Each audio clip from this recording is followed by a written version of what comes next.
Hello friends, good morning. আশা করি তোমরা সবাই ভালো আছো এবং সুস্থ আছো। ফ্রেন্ডস, আজকে তোমাদের জন্য আমি আজকে ফুলের কোনো গাছ আনিনি। আজকে এনেছি তোমাদের জন্য একটা সবজির গাছ, গরমের ফসল ঝিঙে।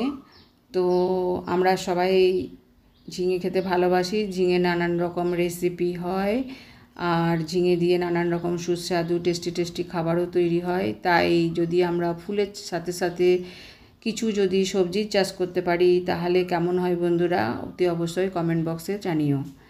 তো ফ্রেন্ডস, আমি আমার বাগানে কয়েকটা ঝিঙে গাছ লাগিয়েছি। এর আগে আমি একদমই গ্রাউন্ডে মাটিতে বসাতাম, এখন আমি এবার গ্রো ব্যাগে বসিয়েছি। গ্রো ব্যাগের সাইজটা অন্তত 20 ইঞ্চির হতে হবে। তো বড় গ্রো ব্যাগে তোমরা লাউ, কুমড়ো, ঝিঙে এরকম টাইপের গাছগুলো তোমরা বসাবে। আমিও এবছর প্রথম বসালাম বড় গ্রো ব্যাগে। তো ফ্রেন্ডস, আমার এই গাছগুলো থেকে 1 কেজি মতো ঝিঙে আগে তোলা হয়ে গেছে। তো অনেকগুলো ঝিঙে দেখছি আবার বড় হয়ে গেছে, আবার কিছু মনে হচ্ছে বুড়ো হয়ে গেছে, কারণ আমি কদিন ছিলাম না। তাই ভাবছি যে ঝিঙেগুলো তুলবো, সেই জন্য ভাবলাম তোমাদের সঙ্গে একটা ঝিঙে গাছের ভিডিও শেয়ার করি। তো ফ্রেন্ডস, আমি আমার অভিজ্ঞতাটুকু শেয়ার করি। প্রথমে হচ্ছে, এত বড় গ্রো ব্যাগ মাটি দিয়ে তো ভরানো সম্ভব নয়। তো সেই জন্য যত গাছ বাগানের কাটাই ছাঁটাই করা হয়, সেই গাছের পাতাগুলোকে ভালো করে শুকিয়ে নিয়েছিলাম। শুকিয়ে নিয়ে সেইগুলোকে আমি গ্রো ব্যাগের মধ্যে ভরি এবং সেখানে তার উপরে মাটি চাপা দিই এবং মাটির ওপরে ভার্মি কম্পোস্ট দিই, আবার মাটি চাপা দিই, এইভাবে করি। আর সঙ্গে অবশ্যই ফাঙ্গিসাইড এবং ফুরাডন দুটোই ইউজ করি, কারণ পোকা এবং ফাঙ্গাস যাতে না থাকে মাটিতে, সেই কারণে।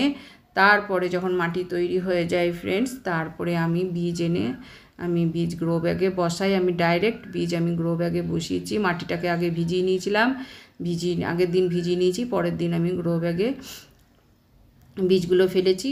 ছোট ছোট বীজ, যেহেতু খুব বেশি মাটির ডিপে দেওয়া যায় না, অল্প একটুখানি বীজের সাইজ যতটুকু তার জাস্ট ডবল, মানে 1/2 ইঞ্চি ভেতরে আমি বীজটাকে বসিয়ে দিই। বীজটা অবশ্যই বসাবার আগে তোমরা শুদ্ধ করে নেবে, ফাঙ্গিসাইডে লাগিয়ে নেবে এবং ফাঙ্গিসাইড দিয়ে লাগিয়ে কিছুক্ষণ রেখে দেবে।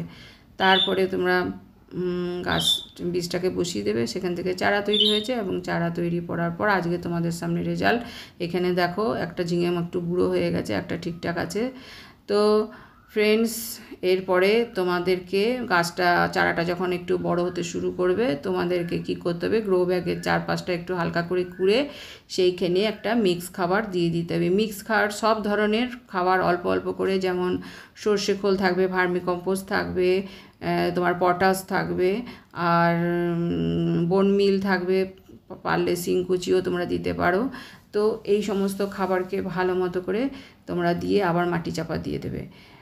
আর যেটা করবে ফ্রেন্ডস, এই যে দেখো আমার গাছটাতে লিফ মাইনর হয়েছে এখন, এবং আগেও হয়েছিল। তো লিফ মাইনর যখনই তোমরা পাতার মধ্যে দেখবে, পাতাগুলো ছিঁড়ে ফেলে দেবে, প্রথম কথা। দ্বিতীয় কথা, ছোট গাছের যদি সব পাতা ছিঁড়ে দাও, তারা রান্না করবে কি করে? সেই জন্য তোমাদেরকে সিস্টেমিক পেস্টিসাইড এবং কন্ট্যাক্ট পেস্টিসাইড এই দুটো মিক্স করে 1 লিটার জলে তোমাদেরকে 1 ml করে দুটো, বা 1 গ্রাম করে, পাউডার হিসাবে থাকলে 1 গ্রাম করে, দুটোকে 1 লিটার জলে গুলে তোমাদেরকে স্প্রে করতে হবে একদিন ছাড়া ছাড়া। তো এরকম করলে তোমরা দেখবে, আস্তে আস্তে দেখবে পাতাগুলোতে খেয়াল রাখতে হবে যে আর স্প্রেড হচ্ছে কি না। তো সেটাকে খেয়াল রাখতে হবে তোমাদেরকে ফ্রেন্ডস। এই লিফ মাইনর এক ধরনের পতঙ্গ থাকে যেটা পাতার মধ্যে ডিম পেড়ে দেয়। তো সেই ডিম থেকে এই পোকাগুলো তৈরি হয়, যার ফলে এইগুলো পাতার যে একটা লেয়ার থাকে, ওপরে একটা লেয়ার, সেই ওপরের লেয়ারের নিচে মানে মাঝখানটায় থাকে। এগুলোকে তোমরা বার করে মারতে পারবে না, তাই জন্য তোমরা এটা ইউজ করে দেখো। তো আমিও ইউজ করেছি, আমারও কমে গেছিলো। তো পরে আবার এখন 2-1টা দেখা যাচ্ছে, তো আমাকে আবার ওষুধ স্প্রে করতে হবে। এছাড়া ফ্রেন্ডস, একটা ফেরোপেন ট্র্যাপ লাগাবে, যাতে অনেক হুল মাছি যেগুলো আছে সেগুলো ওই ট্র্যাপে আটকা পড়ে যায়, যাতে গাছের ক্ষতি কম হয়। এরা কি করে, পাতার মধ্যে বা ফলের মধ্যে এরা ডিম পেড়ে দেয়, সেখান থেকে ফলটাও বেঁকে যায়। ফলের মধ্যে দেখবে ঝিঙের মধ্যে কখনো কখনো ফুটো থাকে, ফলটাকে বাঁকিয়ে দেয়, নানান রকম অসুবিধা দেখা দেয় এবং ফলটা লাস্টে পচে যায়। তো এছাড়া ফ্রেন্ডস, তোমাদের যেহেতু অনুখাদ্যের অভাবেও ফল বেঁকে, তাই যে কোনো একটা ভালো অনুখাদ্য তোমরা ইউজ করবে, আর একটা পিজিআর তোমরা অতি অবশ্যই ইউজ করবে, তাহলে তোমাদের ফলন ভালো হবে এবং গাছটাও সুন্দর হবে। পিজিআর হচ্ছে মিরাকুলান আমি ইউজ করেছি। তো এই দুটো আমি ইউজ করি, মিক্স খাবার দিয়েছি, আর সেটা হচ্ছে এরকম পোকামাকড় সিস্টেমিক আর কন্ট্যাক্ট পেস্টিসাইড দিয়েছি, আর একটা ফেরোপেন ট্র্যাপ লাগিয়েছি। তো এইভাবে আমি ঝিঙে চাষ করেছি। তো তাতে আমার খুব বেশি ফলন না হলেও মাঝামাঝি হয়েছে, কারণ কিছু ফলমাছির জন্য কিছু ফল নষ্ট হয়েছে। ফলমাছির জন্য ফল নষ্ট হয়, আর এছাড়া অতিরিক্ত টেম্পারেচারের জন্য হয়। টেম্পারেচার যেহেতু গ্রীষ্মকাল, সেহেতু তোমরা গ্রিন নেটের নিচে রাখবে।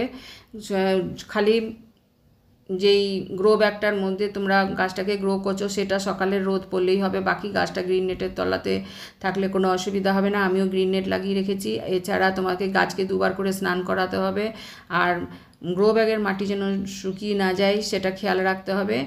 তবে আবার ওভার ওয়াটারিং যেন না হয় সেটাকেও দেখতে হবে। আবার অনেক সময় পরাগ মিলনের অভাবে তোমাদের ফ্রুট সেটিংটা হয় না, নষ্ট হয়ে যায়, খাবারের অভাবে হয়ে যায়।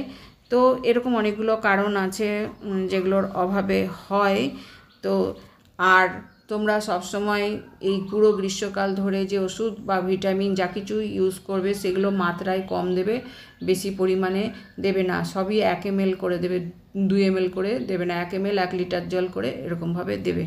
তো ফ্রেন্ডস, এইভাবেই আমি মোটামুটি এরকম একটা কেয়ারে আমি ঝিঙে করেছি। তো ঝিঙে এই ফার্স্ট টাইম করলাম আমি ছাদে। তো ফলন খারাপ হচ্ছে না, ফলন ভালো হচ্ছে, এখনও ফলন পেয়ে যাব।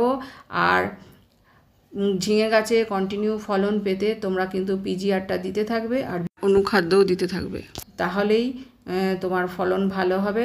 আর প্রতি মাসে অন্তত একবার করে মাটিতে মিক্স খাবার তোমরা দিয়ে দেবে। তো ফ্রেন্ডস, এই করতে করতে আমার অনেকগুলো ঝিঙে খাওয়া হয়েছে। তো আজকেও আমি অনেকগুলো ঝিঙে তুলেছি। তো ফ্রেন্ডস, তোমাদের যদি আমার এই ভিডিও ভালো লাগে অতি অবশ্যই লাইক, কমেন্ট, শেয়ার এবং সাবস্ক্রাইব করো। নেক্সট ভিডিওতে আবার দেখা হবে তোমাদের সঙ্গে, নতুন কোনো ফুল বা ফল গাছ নিয়ে তোমাদের সাথে আসবো, বা সবজির গাছ নিয়ে আসবো। তো বাই ফ্রেন্ডস।